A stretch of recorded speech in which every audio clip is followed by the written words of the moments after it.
الرحمن الرحيم من عمل صالحا من ذكر أو أنثى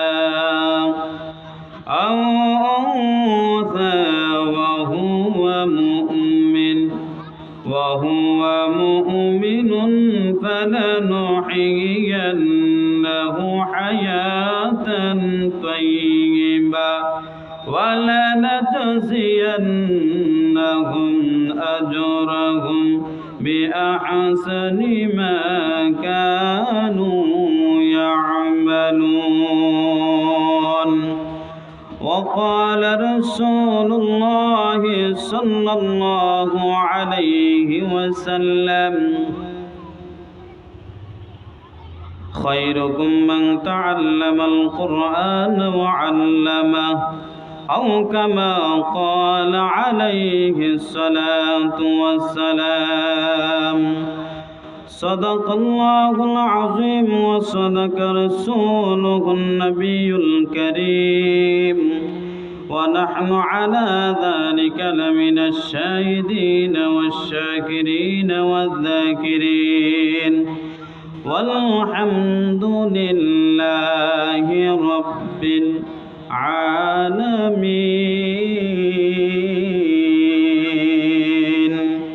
إن الله وملائكته يصلون على النبي يا أيها الذين آمنوا صلوا عليه وسلموا تسليما. আমরা সবাই দুরূদ ইব্রাহিম পড়ি। اللهم صل على محمد وعلى آل محمد كما صليت على إبراهيم وعلى آل إبراهيم إنك حميد مجيد. اللهم بارك على محمد وعلى آل محمد كما باركت على إبراهيم وعلى آل إبراهيم إنك حميد مجيد.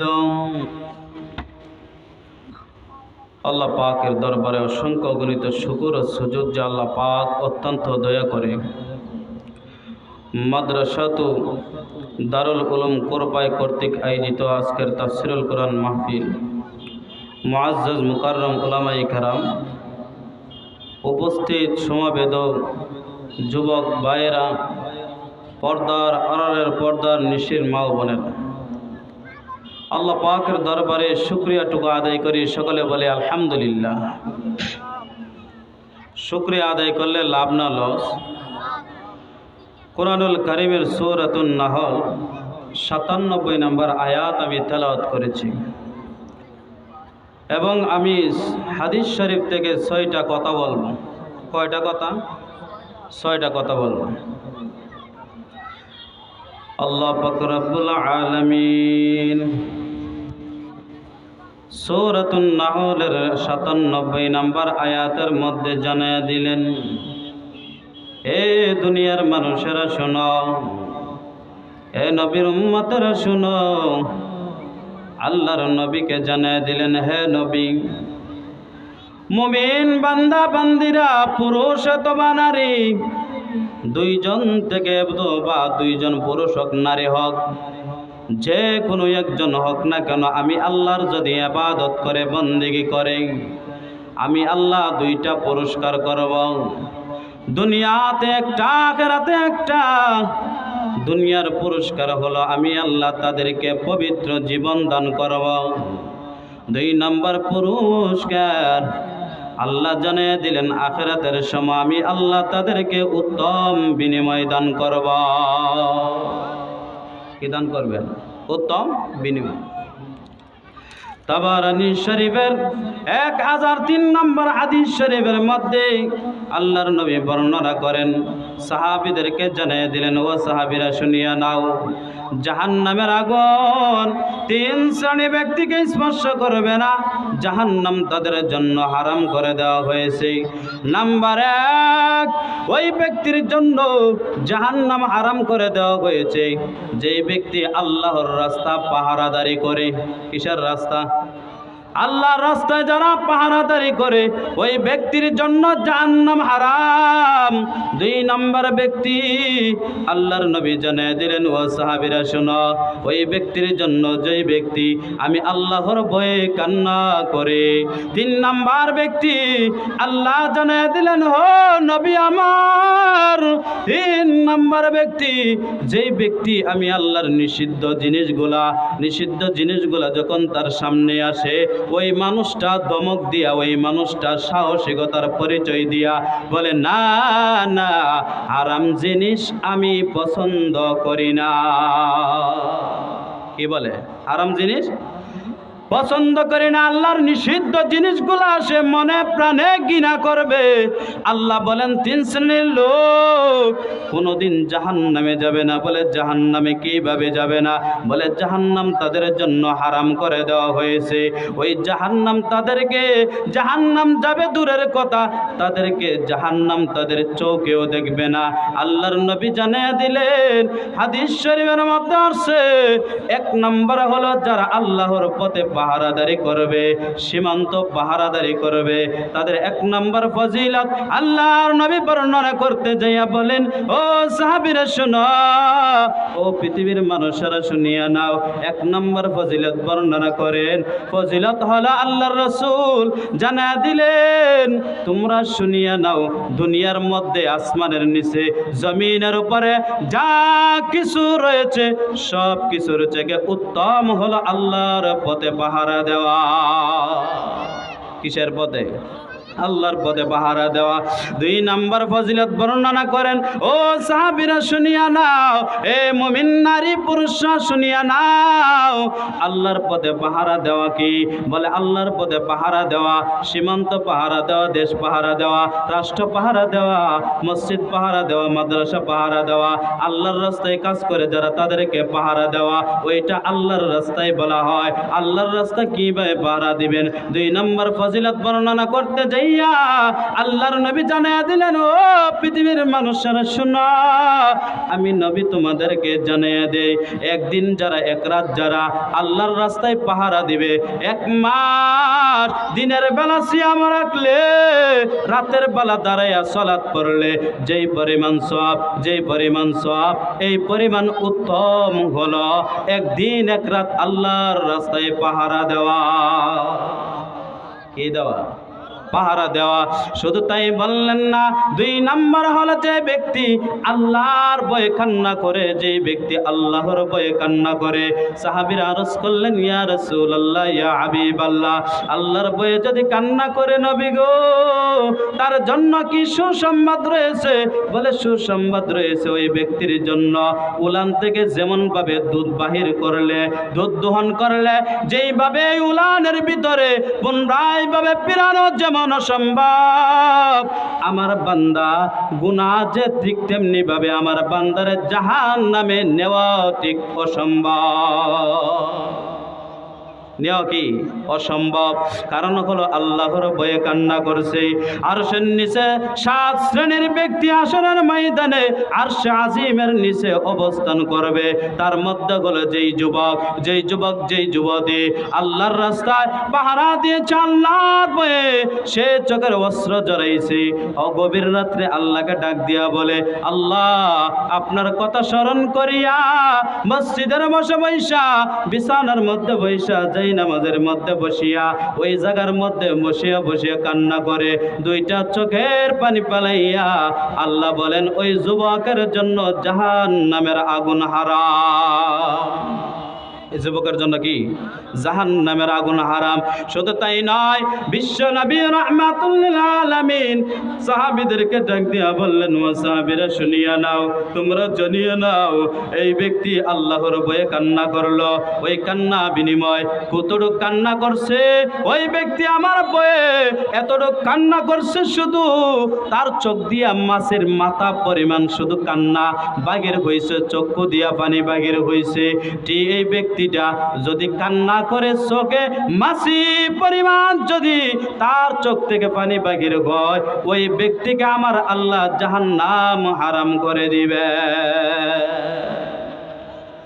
শুধু তাই নয়, আল্লাহর নবী বিশ্ব নবী রাহমাতুল লিল আলামিন জানিয়ে দিলেন, হে নবীর উম্মতের দল, আল্লাহর নবী জানিয়ে দিলেন, তোমরা যদি আল্লাহকে ভয় করিয়া কান্না করো, 2 নাম্বার 3 নাম্বার হলো আল্লাহর নবী জানিয়ে দিলেন, ও সাহাবীরা শুনিয়া নাও, 3 নাম্বার যারা আল্লাহর নিষিদ্ধ, আল্লাহ কর্তৃক নিষিদ্ধ কাজগুলা যারা পছন্দ অপছন্দ করে, তাদেরকে আল্লাহর রাসূল জানিয়ে দিলেন, আমি সুসংবাদ জানিয়ে দিলাম, তাদেরকে আল্লাহ পাক রব্বুল আলামিন জান্নাত দান করবেন, জাহান্নাম তাদের জন্য হারাম করে দেওয়া হয়েছে।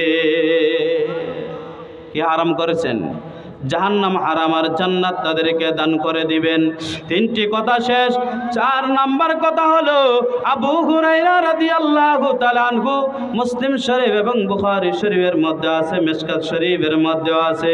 আল্লাহর নবী বিশ্ব নবী রাহমাতুল লিল আলামিন আবু হুরায়রা বলেন, আল্লাহর রাসূল সাল্লাল্লাহু আলাইহি ওয়াসাল্লাম বলেছেন, জাহান্নাম উদ্বোধন করবে 3 শ্রেণীর মানুষ দিয়া। কয় শ্রেণীর? সবাই বলেন, কয় শ্রেণীর? জাহান্নাম উদ্বোধন করবে, জাহান্নাম সর্বপ্রথম কার্য বিচারের কার্যক্রম শুরু হবে 3 শ্রেণীর ব্যক্তি দিয়া। ওই 3 শ্রেণীর ব্যক্তি দিয়া শুরু করবে। 1 নম্বর হলো শহীদ, 2 নম্বর হলো দানশীল, 3 নম্বর হলো আলেম।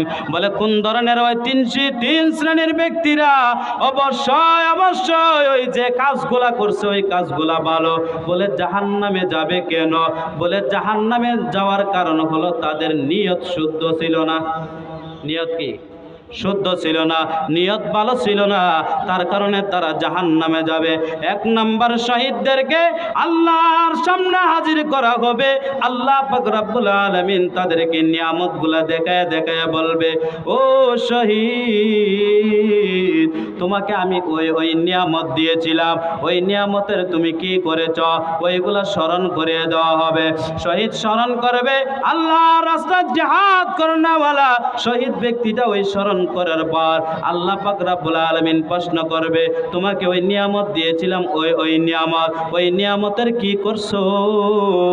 ওই নিয়ামতের আজকে তুমি হিসাব দাও। ওই শহীদ ডাক দেয়া বলবেন, আল্লাহ, আপনি আমাকে জীবন দিয়েছেন, আমাকে প্রাণ দিয়েছেন, আমাকে একজন যুবক বানিয়েছিলেন, কিন্তু আপনাকে সন্তুষ্ট করার জন্য আমি শহীদ হয়েছি, আপনাকে সন্তুষ্ট করার জন্য আমি জিহাদ করেছি, জিহাদ করিয়া শুধু আমি শহীদ হই নাই, আপনাকে সন্তুষ্ট করার জন্য আমি শহীদ হয়েছি। আল্লাহ বলবেন, হ্যাঁ শহীদ হয়েছ, ঠিক আছে, তুমি আজকে মিথ্যা কথা বলতেছো, শহীদ হয়েছে এটার মধ্যে কোনো দোষ নাই, কিন্তু তুমি নিয়ত তোমার ভালো ছিল না। আল্লাহ পাক রব্বুল আলামিন ফেরেশতাদেরকে ডাক দেয়া বলবেন, ও ফেরেশতারা যাও, তারে ধরো উল্টাইয়া টাইনা টাইনা হেসরাইয়া হেসরাইয়া জাহান্নামের মধ্যে নিক্ষেপ করে দাও। নাউজুবিল্লাহ। বলুন তো, শহীদ ভালো কাজ না খারাপ কাজ? ভালো কাজ, কিন্তু তার নিয়ত ভালো ছিল না, নিয়ত শুদ্ধ ছিল না, তার কারণে শহীদ হয়েও কোনো লাভ হলো না, শহীদ হয়েও সে জাহান্নামে যেতে হলো। 2 নম্বর ব্যক্তি, এলাকার ভিতরে দেখবেন বিভিন্ন ধরনের দানশীল আছে। কিশীল? আপনারা জানেন না? দানশীল আছে, দান করে মানুষ, সে শুধু বেড়ায়, আমি এমক জায়গার মধ্যে দান করছি, এমক জায়গার মধ্যে দান করছি, তেমক জায়গার মধ্যে দান করছি, কইরা কইরা শুধু মানুষকে প্রচার করে আমি দানশীল। দানশীল একজন দানবীর বলবে। ওইরকম ভাবে বলতে বলতে আল্লাহ পাক রব্বুল আলামিন বলবে, এ দানশীল তুমি আসো। আল্লাহ বলবেন, তোমাকে আমি এমন দান সম্পদ দিয়েছিলাম, ধন সম্পদ এক এক করে আমি দিয়েছিলাম। আল্লাহ বলবেন, তোমাকে স্মরণ করে দেওয়া হয়েছে। সে স্মরণ করবে, স্মরণ করার পর আল্লাহ পাক রব্বুল আলামিন তাকে প্রশ্ন করবেন, তোমাকে ধন সম্পদ দিয়েছিলাম, টাকা পয়সা দিয়েছিলাম, কোন কাজে ব্যয় করেছ? আল্লাহকে বলবেন, দানশীল ব্যক্তি আল্লাহকে বলবেন, হে রব্বে কারীম, দান ধন সম্পদ আপনি দিয়েছিলেন, ধন সম্পদ আপনার রাস্তায় আমি ব্যয় করেছি। আল্লাহ বলবেন, মিথ্যাবাদী, আজকে মিথ্যার কোনো আশ্রয় নেওয়া যাবে না, তুমি তুমি মিথ্যা বলতেছো। আল্লাহ পাক রব্বুল আলামিন বলবেন না না, তুমি দানশীল দান করেছো, শুধু তোমাকে মানুষের দানবীর বলবে। তুমি খুশি হওয়ার জন্য মানুষের কাছে প্রচার করলে তোমার মনে বড় আনন্দ হবে। আমি আল্লাহকে সন্তুষ্ট করার জন্য নয়, এলাকাবাসী একটা নাম দিবে সমাজসেবক, এলাকাবাসী একটা নাম দিবে দানবীর, ওই জন্য তুমি মানুষকে দান করছো, কিন্তু আমি আল্লাহর সন্তুষ্টির জন্য নয়। আল্লাহ পাক রব্বুল আলামিন ফেরেশতাদেরকে ডাক দিয়া বলবেন, ও ফেরেশতারা যাও যাও, ওই দানবীরকে টাইনা টাইনা আশ্রয়া জাহান্নামের মধ্যে নিক্ষেপ করে দাও। নাউজুবিল্লাহ। 3 নম্বর ব্যক্তি আল্লাহ রাসূল সাল্লাল্লাহু আলাইহি ওয়াসাল্লাম জানিয়ে দিলেন, 3 নম্বর ব্যক্তি হলো আলেম। 3 নম্বর ব্যক্তি কি? আলেম। 3 নম্বর ব্যক্তি আলেম। ওই আলেমকে ডাক দিয়া বলবেন, হে আলেম, আসো আসো আমার কাছে আসো। আল্লাহ পাক স্মরণ করে দিবে তোমাকে, এলেম জ্ঞান অর্জন করার আমি তৌফিক দিয়েছিলাম, এলেম দিয়েছিলাম, আমি তোমাকে আলেম বানিয়েছিলাম, আমি তোমাকে জ্ঞান দিয়েছিলাম। ওই জ্ঞানটা তুমি স্মরণ করো, কোন কাজে ব্যয় করেছো? তুমি তো জ্ঞান অর্জন করেছো, কিন্তু ওই জ্ঞানটা কোন কাজে লাগাইছো? আল্লাহ পাক রব্বুল আলামিন স্মরণ যখন করবে আলেম, আল্লাহ পাক রব্বুল আলামিন তখন প্রশ্ন করবে, হে আমার আলেম বান্দা, তুমি আজকে উত্তর দাও। সে উত্তর দিয়া বলবেন, আল্লাহ আমি জ্ঞান অর্জন করেছিলাম, এলেম অর্জন করেছিলাম আপনাকে সন্তুষ্ট করার জন্য, মানুষের কাছে প্রচার করার জন্য। তখন আল্লাহ ডাক দিয়া বলবেন, আলেম তুমি আজকে মিথ্যা বলতেছো, তুমি শুধু আলেম হও নাই, আমাকে সন্তুষ্ট করার জন্য আলেম হও নাই। মানুষ শুধু তোমাকে আলেম বলবে, মানুষ তোমাকে শাইখুল হাদিস বলবে, মানুষ তোমাকে বক্তা বলবে, মানুষ তোমাকে মুফাসসির বলবে, মানুষ তোমাকে কারি সাহেব বলবে, মানুষ তোমাকে হাফেজ সাহেব বলবে। এই কারণে তুমি কোরআন শরীফ মুখস্থ করেছিলা, ওই কারণে তুমি আলেম হয়েছিলা, ওই কারণে তুমি মুফাসসির হয়েছিলা, ওই কারণে তুমি বক্তাগিরি করেছিলা। কিন্তু সারাদিন বক্তাগিরি করছো, সারা রাত্র বক্তাগিরি করছো, কিন্তু আমি আল্লাহ যখন আল্লাহু আকবার ধ্বনি দিয়েছি তখন সালাত পড়ো নাই। আমালের বিনিময় তুমি আলেম হও নাই, আমি আল্লাহকে খুশি করার জন্য তুমি আলেম হও নাই। একমাত্র মানুষ তোমাকে প্রচার করবে, প্রসার করবে, বক্তা ডাকবে, হাফেজ সাহেব ডাকবে, আলেম ডাকবে, হাফেজ সাহেব ডাকবে, কারি সাহেব ডাকবে, মানুষ তুমি ওই কারণে আলেম হয়েছ, মানুষের কাছে প্রচার করেছ। কিন্তু না না, আজকে তুমি যা বলতেছো সব মিথ্যা বলতেছো। আল্লাহ পাক রব্বুল আলামিন ডাক দিয়া বলবেন, ও ফেরেশতারা শুনিয়া নাও, নেও তাকে ঠাইনা ঘেসরাইয়া জাহান্নামের মধ্যে নিক্ষেপ করো। কোন জায়গা? জাহান্নামের মধ্যে নিক্ষেপ করা হবে। বলুন তো 3 শ্রেণীর লোক, কাজ ভালো না মন্দ? ভালো কাজ, কিন্তু নিয়ত শুদ্ধ না থাকার কারণে তারা যত ভালো কাজই করুক না কেন সে জাহান্নামে যাবে। সে কোথায় যাবে? কোন জিনিসটা শুদ্ধ না? নিয়ত। কি? নিয়ত শুদ্ধ থাকতে হবে। নিয়ত কি থাকতে হবে? নিয়ত ঠিক করতে হবে। প্রত্যেকটা কাজের আগে নিয়ত ঠিক করার দরকার আছে না নাই? আল্লাহ যেন আমাদের সবাইকে নিয়ত ঠিক করে নেক আমল করার তৌফিক দান করেন। সকলে বলে আমিন। ওয়া আখিরু দাওয়ানা আলহামদুলিল্লাহি রাব্বিল আলামিন।